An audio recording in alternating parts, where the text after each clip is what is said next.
Exercise 9.5ல ஃபர்ஸ்ட்ல second sum evaluate த ஃபாலோயிங்னு ஒரு integration கொடுத்துருக்காங்க. ஃபஸ்ட்டு அந்த இன்டகிரேஷனை லெட் ஐ இஸ் ஈக்குவல்டுன்னு எடுத்துக்கலாம். Let I is equal to integration 0 to π/2 dx divided by 5 + 4 sin square x. இந்த 9.5 எக்ஸைஸில் ஃபுல்லாகவே இதை டினாமினேட்டரை x² + a² ஃபார்மேட்டுக்கு மாற்றி 1/a tan இன்வர்ஸ் இருக்கு இல்லையா, அந்த ஃபார்மேட்டுக்கு தான் நம்ம இந்த எல்லா சம்ஸுமே நம்ம மாற்றுவோம். ஸோ அதுக்கு தகுந்த மாதிரி இங்கே நம்ம அந்த அரேஞ்ச்மெண்ட்ஸை பண்ணிக்க வேண்டியதான். 1/a tan இன்வர்ஸ் ஆஃப் x/aன்ற ஃபார்மேட்டில் தான் எல்லா சம்மே வருது. ஓகேவா?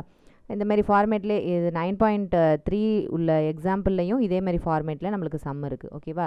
Sum a into sin square x plus b into cos square x, இல்லைனா a sin square x plus b மட்டுமே இருந்ததுன்னா கூட நம்ம இந்த ஃபார்மேட்டுக்கு கொண்டு வந்து நம்ம ஈஸியாக சால்வ் பண்ணலாம். ஓகேவா? அதுக்கு என்ன ஸ்டெப் பண்ணோம் அப்படின்னா, divided by cos square x, நியூமரேட்டரும் டினாமினேட்டரும் நம்ம என்ன செஞ்சுக்க போகிறோம், வேல்யூ மாறாமல் இருக்கிறதுக்காக ரெண்டுத்தையுமே நம்ம காஸ் ஸ்கொயர் எக்ஸால் டினாமினேட்டரில் டிவைட் பண்ணுறோம். ஓகேவா? ஸோ இண்டிவிஜுவலாக ஒரு டேர்மையும் டிவைட் பண்ணிக்கங்க டினாமினேட்டரில். ஓகேவா? 4 sin square x divided by cos square எக்ஸ்னு இருக்குது. ஸோ 1/காஸ் ஸ்கொயர் எக்ஸுங்கிறது நம்மளுக்கு என்ன தெரியும், சீக்கன் ஸ்கொயர் எக்ஸ்ன்னு தெரியும். ஸோ சீக்கன் ஸ்கொயர் எக்ஸ் டிஎக்ஸ்னு மாறிடும் நியூமரேட்டரில்.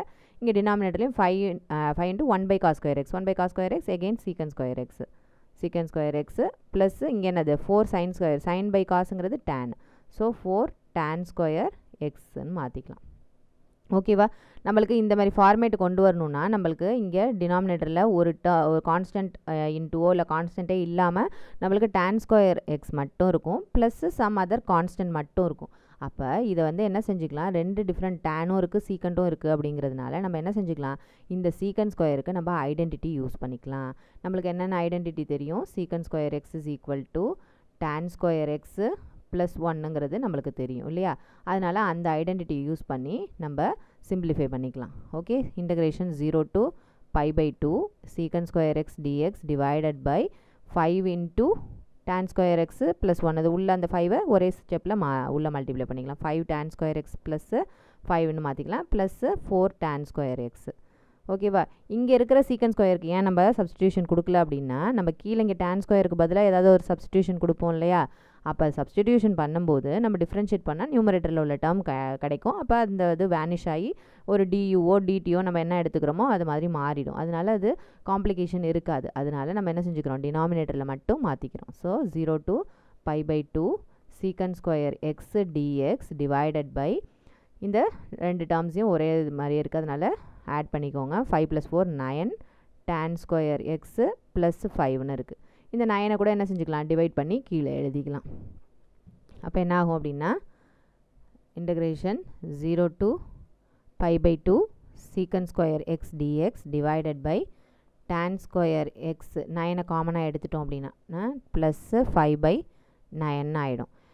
இப்போ நம்ம என்ன செஞ்சுக்கலாம், substituting u is equal to tan xன்னு சப்ஸ்டிடியூஷன் பண்ணுங்கள். நெக்ஸ்ட் ஸ்டெப் என்ன செய்வோம், டிஃப்ரென்ஷியேட் பண்ணுவோம்.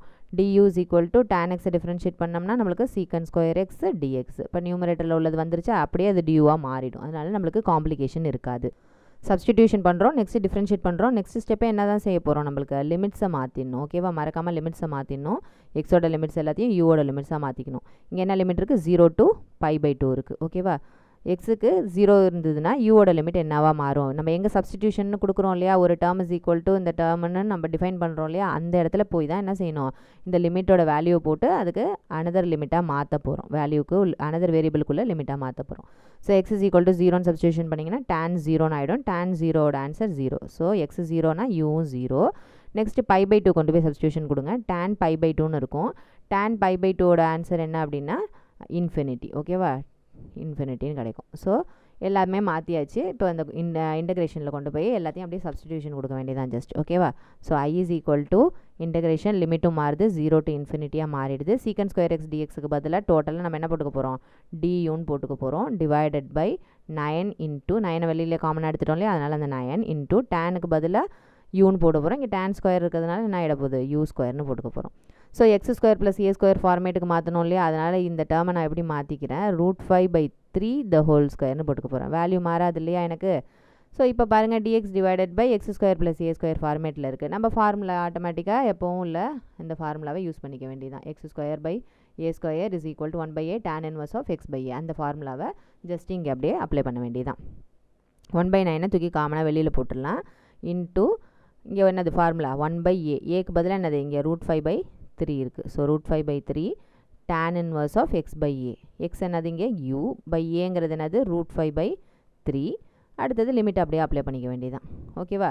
So first upper limit apply பண்ணுவோம். ஸோ 1/9 வெளியில் காமனாக இருக்குது, அதை போட்டுக்குங்க. எங்கெல்லாம் u இருக்கோ அங்கெல்லாம் என்ன செய்ய போகிறோம், நம்ம இன்ஃபினிட்டியை அப்ளை பண்ண போகிறோம். ஓகேவா? ஸோ 1 divided by, இல்லைன்னா இது அப்படியே தலைகீழ மாற்றிக்கிங்க, 3 divided by √5 into tan inverse of infinity by number, infinity தான். ஓகேவா? மைனஸ் லோயர் லிமிட்டுக்கு வந்தோம்னா என்ன செஞ்சிடணும், மைனஸ் போட்டுருணும். ஓகேவா? ஒரே ஒரு டேர்ம் தான் இருக்குங்கிறதுனால நம்ம ப்ராக்கெட்ஸ்லாம் யூஸ் பண்ணல. ஓகே, ஸோ 0 சப்ஸ்டியூஷன் பண்ணணும் இல்லையா? So 3 divided by √5 tan inverse of 0. So tan inverse of 0 நம்மளுக்கு 0ன்னு தெரியும். அப்போ இந்த டோட்டல் டேர்மும் 0ன்னு ஆகிடும். ஸோ இந்த ரிமைனிங் மீதி இருக்கிற டேர்ம்ஸ் மட்டும்தான் இருக்கும். So 1/9 into 3/√5. டேனுக்கு எப்போ இன்ஃபினிட்டி கிடைக்குது, π/2 அப்போ. ஓகேவா? இந்த டேர்ம் 0 ஆகிடும், அதனால் அதை விட்டுடலாம். ஓகே, இங்கே 3 கேன்சல் பண்ணிக்கோங்க, 3 டைம்ஸ் வந்துடும். ஸோ ரிமைனிங் இருக்கிறது எல்லாத்தையும் மல்டிப்ளை பண்ணி எழுதிக்க வேண்டியதான். So π divided by 3 2 6, so 6 √5. ஓகேவா? இதுதான் நம்மளுடைய இன்டகிரேஷன் ஆன்சர்.